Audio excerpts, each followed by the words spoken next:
bombastic side eye, criminal offensive side eye.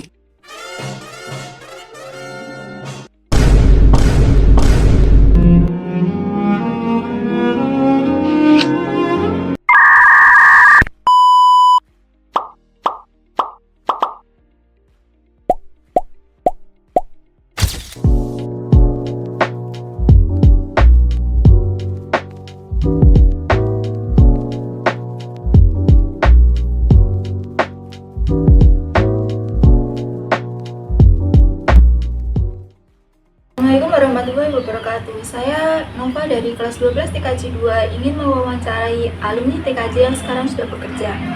Sebelum mewawancarai, mari kita perkenalan terlebih dahulu. Perkenalkan, saya Khofifah Dewi Saputri, alumni TKJ angkatan 9. Sekarang sudah bekerja di MI Al Mubarok. Kita ada beberapa pertanyaan untuk Kak Devi ya. Yang pertama, apa kesan Anda saat menjelang lulusan kelas 12? Kalau kesan pertama kali untuk anak yang di fase mau lulus ya, pasti yang dipikirkan ya senang, apalagi pikirannya setelah lulus nanti mau kuliah, antara kuliah atau bekerja atau menikah mungkin lah. Pasti yang dipikirkan yaitu anak-anak senang. Nah, itu pikiran yang pasti. Apa yang Anda pilih saat menjelang lulus kelas 12? Kalau yang dipilih yang pertama, teman-teman harusnya itu musyawarah dulu terhadap keluarganya. Kalau saya musyawarah terlebih dahulu ke orang tua, enaknya gimana nanti. Kalau saya dulu itu bilang orang tua pengennya gimana dan saya pengennya gimana, nanti dicari titik temunya seperti itu. Kalau dulu saya emang dari pertama pengennya kuliah gitu ya, jadi bilang dulu sama orang tua pengennya kuliah, antara bisa dan sanggupnya nanti gimana, alurnya nanti gimana, ya itu nanti dibicarakan seperti itu.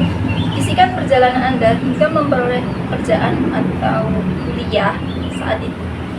Kalau dulu fase setelah sekolah terus kuliah, yang pertama perjalanannya yang pasti ini untuk fun fact-nya ya, tanya dulu kepada Kaprodi sih dulu, mau ngambil jurusan apa, mau di mana gitu kan, karena emang niatnya mau kuliah.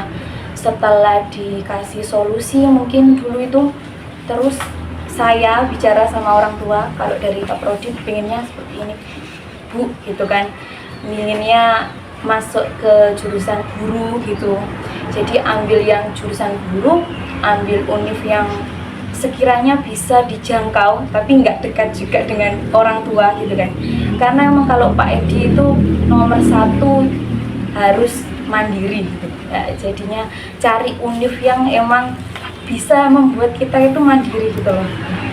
Ya itu saya ambil di Madura gitu kan. Untuk perjalanan di sana, kalau dulu dari Pak Edi ya, bisa nggak bisa harus dapat beasiswa gitu kan, tapi semuanya kan emang udah ada jalannya.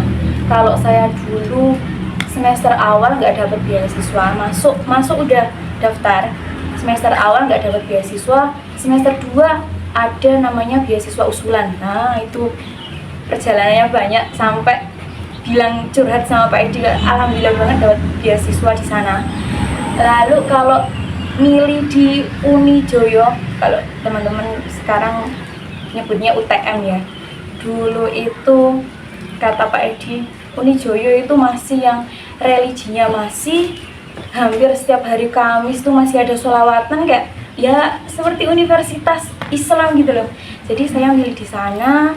Terus untuk jurusan itu udah niat dari awal masuknya PGSD seperti itu. Apa sih saran Anda agar kelas 12 tidak bingung setelah lulus SMK? Kalau saran saya dari awal mungkin dibicarakan dulu dengan orang tua, itu yang penting. Karena kalau mengingat teman-teman saya sekarang, ada yang namanya, kalau katanya ya, kata temen ya, salah jurusan seperti itu. Sebenarnya nggak ada yang namanya salah jurusan ya, apalagi sudah sampai pertengahan semester, mungkin semester 3, semester 4, sulit-sulitnya kuliah itu semester 5, dan merasa salah jurusan itu menurutku hal yang sebenarnya nggak harus sih. Karena emang dari awal kalau jurusan, kalau anak-anak sekarang ini ya, lebih penting jurusan itu dari teman-teman sendiri gitu. mau masuk jurusan yang mana, nah nanti dibicarakan sama orang tua. Itu yang kalau mau kuliah.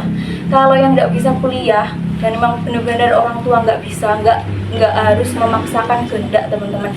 Karena jujur anak-anak yang bisa kerja terlebih dahulu malah terus bisa biaya kuliahnya itu malah lebih bagus. Nah, karena menurut saya kuliah emang biayanya banyak, apalagi di luar gitu kan, udah kos makan dan lain-lain, biaya kuliahnya, beli buku, beli seragam. Kalau di univ yang nggak berpendidikan sih masih los gitu kan, mau pakai baju yang gimana, style setiap harinya casual kayak gimana. Kalau di pendidikan masih yang beli BDH, beli batik sama, itu kalau di univ saya seperti itu. Kalau teman-teman sekarang sih ya itu, bicara dulu sama orang tua maunya gimana. Jadi nggak harus memaksakan kehendak teman-teman. Mau kuliah juga boleh, mau menikah juga nggak apa-apa. Nanti dibicarakan harusnya gimana, baiknya gimana, seperti itu. Bagaimana kesan Anda, enak mana antara sekolah dengan setelah lulus sekolah? Dan berikan alasannya. Kalau di fase sekarang sih lebih enak sekolah ya. Pikiran sekolah itu cuma nugas, harus ngerjain PR, sekolah, berangkat pagi, pulang, habis itu udah. Kalau sekarang udah, sampean kalau udah di fase kuliah masih sama sih, hampir mirip, tapi cuma untuk mengerjakan tugas dan lain-lain itu harus dihandle sendiri-sendiri gitu kan. Nggak ada yang namanya dosen nanyain tugas itu nggak ada. Jadi sampean harus yang lebih apa ya, kalau kuliah itu mandiri sih memang, melatih skill mandirinya sampean kalau kuliah gitu kan. Tapi kalau kerja kan itu lebih keren lagi kalau menurut saya. Tapi sekarang sih teman-teman ya, sekolah itu kan untuk mempersiapkan ya, jadi teman-teman harus benar-benar prepare.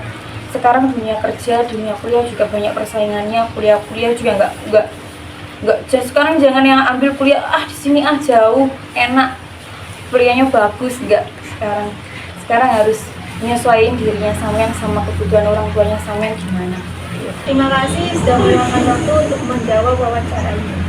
Ya, sama-sama. Saya juga berharap dari sesi wawancara ini dapat membantu tugasnya teman-teman semuanya ya. Assalamualaikum warahmatullahi wabarakatuh. Waalaikumsalam warahmatullahi wabarakatuh. Saya Misha Bella dari kelas 12 TKJ 2 akan mewawancarai alumni SMK. Sebelum wawancara, kita perkenalan terlebih dahulu. Perkenalkan, nama saya Nikmatus Solihah. Saya alumni dari SMKN 1 Brondong, jurusan TKJ, lulusan tahun 2011-2012. Apa kesan Anda saat menjelang lulus kelas 12? Sedih, haru, dan semangat. Apa yang Anda pilih saat menjelang lulus kelas 12? Bekerja, berwirausaha, melanjutkan ke perguruan tinggi, ikut pelatihan ke BLK? Melanjutkan ke perguruan tinggi sambil mencari kerja sampingan. Ceritakan perjalanan Anda hingga memperoleh pekerjaan, kuliah, atau berwirausaha. Dulu pas habis kelulusan, kemudian mengikuti tes bidik misi. Ketika tes bidik misi tidak masuk ke jurusan yang diinginkan, maka memutuskan untuk pindah ke perguruan tinggi yang lain, perguruan tinggi swasta. Karena jenjang masuk perguruan tinggi swasta dengan kelulusan itu agak panjang, jadi Mbak Rima memutuskan untuk mencari pekerjaan sampingan. Mencari pekerjaan sampingan itu nggak semata-mata langsung diterima, mencoba sampai 5 surat lamaran dan yang terakhir baru keterima. Itu keterimanya alhamdulillah di desa sendiri, di desa Sedayu Lawas, jadi TU dan guru pendamping. Nah, kemudian setelah menjadi TU dan guru pendamping selama 2 tahun, sama disambi-sambi dengan online, Mbak Rima memutuskan untuk membuka usaha sendiri, buka toko di pasar. Buka toko di pasar sekitar kurang lebih 4 tahun, memutuskan untuk membuka butik di rumah. Dan alhamdulillah setelah itu bisa punya merek dan punya customer yang alhamdulillah sudah sampai saat ini. Apa saran Anda agar siswa-siswi kelas 12 tidak bingung setelah lulus SMK? Semangat, kemudian lebih memanfaatkan sosial media dengan baik. Karena zaman sekarang ini semua itu di dalam sosial media semua bisa menghasilkan uang. Jadi harus memanfaatkan dengan baik apa itu sosial media. Sebelum kalian mendapatkan pekerjaan yang benar-benar kalian inginkan, sebelum kalian masuk ke jenjang yang lebih tinggi, kalian bisa memanfaatkan sosial media dengan baik. Meskipun mungkin ada beberapa ketentuan di sosial media ketika yang bisa menghasilkan uang itu ada usia-usia tertentu. Tapi dari sana kalian bisa memulai dulu.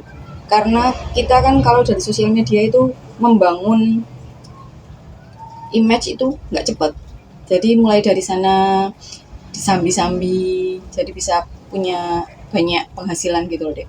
Kayak nanti kuliah bisa sambil dengan main sosial media, tapi juga harus fokus kuliahnya. Karena yang terpenting kan lulus dulu, baru kerja. Tapi kalau bisa memanage yang lebih baik lagi, bekerja sambil kuliah. Udah seperti itu aja. Bagaimana kesan Anda? Enak mana antara sekolah dengan setelah lulus sekolah? Tolong berikan alasannya. Sama-sama enak. Karena bagi Mbak Nikmah hidup itu harus penuh dengan rasa syukur. Ketika sekolah dinikmati masa sekolahnya, ketika bekerja dinikmati pekerjaannya, ketika ada ujian ya harus kita tetap semangat, harus bersyukur dengan apa yang ada, apa yang kita miliki. Pokoknya kita harus terus semangat dan harus selalu bersyukur. Intinya kuncinya di situ. Udah. Terima kasih atas waktunya. Saya akhiri sesi wawancara ini. Wassalamualaikum warahmatullahi wabarakatuh. Waalaikumsalam.